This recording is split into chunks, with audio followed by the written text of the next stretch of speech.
অধিকাংশ এদের মহিলা।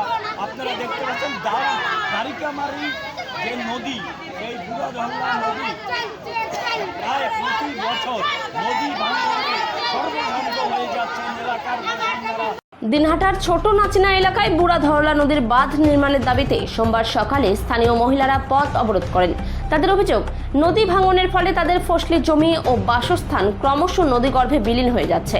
এর আগে ব্লক ও গ্রাম পঞ্চায়েত প্রশাসনের কাছে বারবার দাবি জানানো হলেও কোনো সমাধান মেলেনি। এই অবস্থায় ছোট নাচিনা এলাকায় মাতালহাট দিনহাটাগামী রাস্তা অবরোধ করে বিক্ষোভ দেখান মহিলারা। তাদের এই পথ অবরোধের জেরে পথচারী ও যানবাহন চলাচলে ব্যাপক সমস্যার সৃষ্টি হয়। তবে এই বিষয়ে ব্লক বা গ্রাম পঞ্চায়েত প্রশাসনের কোনো প্রতিক্রিয়া পাওয়া যায়নি। স্থানীয় বাসিন্দারা জানিয়েছেন, নদী ভাঙন রোধে দ্রুত ব্যবস্থা না নিলে পরিস্থিতি আরও ভয়াবহ আকার ধারণ করতে পারে। আমাদের জায়গা জমির ভেঙে গেছে, আমরা দুটো আবাদ করে পাচ্ছি না।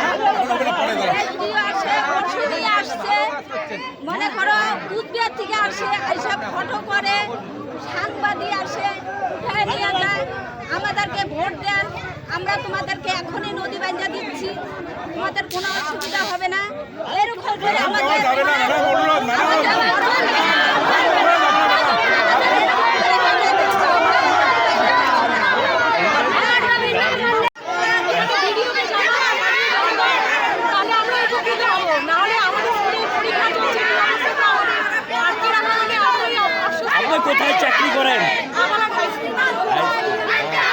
এখন কি পরীক্ষা চলছে? কেন করছেন?